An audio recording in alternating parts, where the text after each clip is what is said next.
Welcome to our channel, Behind My Story. Please like, share, and subscribe. My name is Laura, and as a child, I craved unconditional love. But instead of cuddles and family outings, my lasting memories are of bitter rows.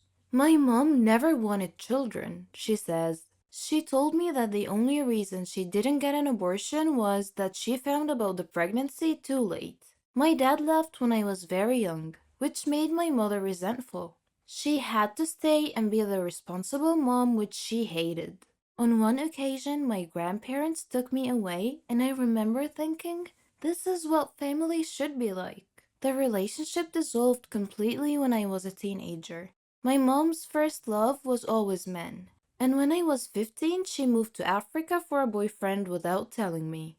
It's something I found impossible to forgive, especially as there has never been an explanation or even an apology. She has contacted me since, but always asking for money. That's why I made the decision to cut all ties with her. I put my mother's behavior down to a horrible upbringing, but she can't make the same excuses for her father. Dad had a lovely childhood, but he has no emotions or empathy for anyone. We haven't spoken in 7 years. Although she's so close to his parents and they encouraged her and her dad to repair the damaged relationship, it brought her nothing but more hurt. After he left my mom, he went on to have a new family. That was really hard for me to handle when he's made so little effort with me. My issues with my mom and dad have badly affected my mental health all throughout my life. I see a therapist regularly now to try to help me deal with the emotions. When I get married next year, neither of my parents will be invited.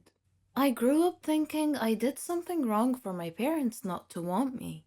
My only regret is not telling my dad how much I hated him. I don't hate my mom. I just feel sorry for her and I wish she could see what she's done. Ending all contact with a parent may sound extreme, but for me, it was an act of self preservation. My dad left when I was 8, and I haven't spoken to my mom once since I moved to Germany 10 years ago. She wasn't maternal and had a really bad temper, which she took out on me. She would never be affectionate, and I felt unloved. I believe my mother may have had a miserable childhood, which meant she lacked the emotional tools to be a good parent. After I grew up and had my own daughter, our relationship got even worse. My mother never came to see me or her granddaughter, but she did form a close bond with her son's new family. It hurt me that she made an effort to spend time with my brother's children and not mine. Over time, I have come to terms with the fact that she never loved me. I don't hate her or feel sorry for her. I just don't want her in my life anymore. Andy hasn't spoken to mom for 25 years, after they stopped communicating in his early 20s. For him, the problem was a lack of respect and common values. I grew up in a children should be seen and not heard household, where my parents' opinion was the only right one. We would have dinner in silence, and my parents never encouraged me in my interests or activities. He says he was never praised for his achievements, only criticized for doing wrong things. Whatever I did, it was never good enough. If I did well at something, my dad would always have to prove he was better. The house rules were strict, and he was sent to bed by 10 p.m. every night, even at the age of 16. But instead of sleeping, Andy found himself listening to the radio to escape the boredom. He quickly became interested in current affairs and politics, which gave him a new insight into the world. It made me realize that my parents' views were snobby, sexist, and racist. I was never allowed to voice any opinion that contradicted their views, or I'd be sent to my room. It made me lose respect for them. Andy and I were living in the same house, but we hadn't had a conversation for over a year. I can't say I regretted not making up with him. He was miserable to be around. Several years later, Andy graduated from university and bought a house.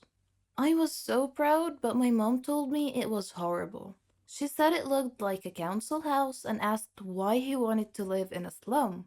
As his career advanced, she became more critical and constantly compared him with his half brother.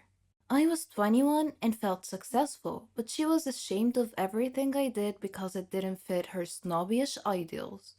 Eventually, he stopped contacting both my mother and his brother, and has never looked back. It wasn't really a difficult decision to make because we had nothing in common and they didn't accept me or my life choices. Andy understands why some people see this as a surprising decision, but has no interest in sustaining a relationship for the sake of it. I feel like seeing your parents out of duty is wrong. If you have made no effort to build a relationship with your children, I don't think you can expect them to be there. For other families, the rift is a result of the parents' divorce. Like my friend Helen, she lost contact with two of her four adult children this year after ending an emotionally abusive relationship with her father. Since they separated in 2011, it's been a slow process of parental alienation. Her son hasn't spoken to her since last year, and her middle daughter is now ghosting her on every channel of communication. She believes her former partner has used the same manipulation tactics on her children as those that destroyed their marriage. Once the kids got older and she developed her own life and interests, her ex became controlling and tried to stop her from doing the things that she liked. During a period of gaslighting that spanned many years, she says he told lies about her behavior to friends and family. Once he told them she was drunk and suicidal and she had gone missing. In reality, she had gone to the supermarket. When she joined a local band, he told everyone she was crazy and that she wanted to run away and become famous. Over time, her husband's side of the story was believed, and Helen began feeling alienated from her family. She sadly lost her mom a few years ago, and her dad is a man's man and took her ex's side. The divorce impacted the children big time and damaged them emotionally. Despite making every effort to build bridges with her children, she admits she doesn't know what their father has told them. He has always made an argument before parties and celebrations to prevent her from coming to the event. He also accused her of having an affair, even though she never cheated on him. The relationships with her two estranged children became so strained that she wasn't given a chance to discuss what had happened. The only explanation they've ever given her is that she doesn't care about them or that she treats them as little kids.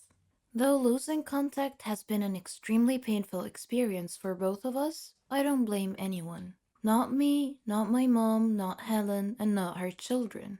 It's no one's fault. I can very much relate to how Helen's children felt. They're like goldfish swimming in a tank where someone keeps adding a tiny bit of color every day until they start to see things in a completely different way. I would love a chance to reconnect with my mom, but I can't see how it will happen. At the moment, I feel like I'm standing outside and they're inside a glass room. I really miss my mom, my brother, and definitely my dad. Falling in love with a knight in shining armor riding on a white stallion is the dream of every girl. I would want him to be tall, blonde-haired, green-eyed, handsome, and strong. Imagine him along with me if you can. But what I never expected in a million years was to actually meet my knight in shining armor. Lend me your ear and listen to my knight's tale. My name is Meredith, and I am 17 years old. I live with my mom and my little sister Susan, who is 3 years younger than me. Susan and I fight a lot, as sisters are wont to do. She is more beautiful than me. I am short and fat, but don't blame me. You should blame my mother for being an excellent cook. She used to work in a famous restaurant. You can't imagine how tasty her food is. Mom uses me as her laboratory rat or guinea pig. Whenever she cooks any new dish, she has me try it out and give her my opinion. As a result of all my taste testing, I've become an obese food addict. I know that my obesity may be an obstacle in finding my heroic knight. My best friends are Ellen, Selena, and Mary. My first date was with a guy named Mark. He was a crazy one. Torn clothes, long, dirty hair, a furtive manner. And his paranoid eyes were always darting around, looking everywhere. At our first meeting, he gave me a silly present that, when open, sprang a fake frying pan into my face. My next meeting was with Michael. He was subdued and weird. On our first date, he sat silent for 2 hours and barely spoke at all. All my friends' matchmaking attempts failed miserably. Then Ellen suggested that I open a Facebook account and try to find my dream mate online. I didn't like the idea at first, but I took a chance, opened an account, and shared some personal information about myself and my interests. My first friend request was from Mark. Yeah, that Mark. I blocked his request immediately. I received more friend requests from various people, some interesting, some plain and boring. I kept waiting for my knight on a white horse to send me a friend request. Then one day, I got a friend request from a boy named Joaquin. I visited his Facebook page and saw that he was handsome and active in sports. I accepted his request and sent him a message to say hello and waited all night for his response. Just when I was about to lose hope, he surprised me and responded. I tried to control myself even though my mind was already racing ahead and planning our wedding. We chatted online that day for around 3 hours. I told him about my family, hobbies, etc. But eventually he had to excuse himself to go to an exercise class. However, he promised that he would continue our chat later. I sent him a rolling on the floor laughing emoji and asked, "Are you serious?" He replied, "Of course, I want to get to know you better." I called my friends and told them everything. They advised caution, but I didn't listen to them. In my mind, I had already fallen in love with Joaquin. I clutched my phone, waiting for his next message with bated breath. I figured that I should probably let him know what I really looked like, a fat food addict, before we got too far into a relationship. When he got home, he sent me a message, and I asked him about himself and his family.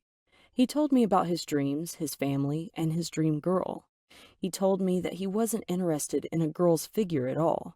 The important thing was her character. We agreed to meet the next day. I was excited. I called my friends immediately and update them on my news. Later, I received a message from Joaquin stating the time and place of our upcoming meeting. I chose some chic clothes and got ready to go. Mom saw me and was surprised that I had dressed up so. Susan laughed at me. "She looks like she's going to a restaurant," said my darling little sister. I announced, "I am going on a date, Mum. I met someone on Facebook." Mum said, "Okay, have a good time, and come back and tell us all about it when you return." My heart was beating in my ears as I raced to our meeting place. After I arrived, I sent Joaquin a message telling him that I was waiting for him outside. He replied that he had prepared a surprise for me and that I should come inside. So I hurried inside to see what surprise he had planned. My mind ran wild with possibilities. When I entered the place, I saw my friends holding up a banner with my name on it. Ellen said, "Don't be upset, Meredith, but your surprise is that we are Joaquin." They had played a prank on me as a birthday surprise. Oh, I was so angry. "Do you mean to tell me that Joaquin, the love of my life, was all a hoax? You are not my friends. You are devils." But then Ellen opened a box and showed me its contents. A nice, big, plump, glazed blueberry tart. I stopped my angry ranting. My mouth closed. I became silent and calmed down. My heartbeat rate slowed. They all hugged me. They said that I was a beautiful girl, and they had just wanted to make me happy for my birthday. I was stuffing the blueberry tart in my mouth when the waiter came to take our orders. I looked at him with a mouthful of food. He was so handsome. I mumbled, "What's your name?" as I was chewing my mouthful of blueberry tart. Try again, as they say.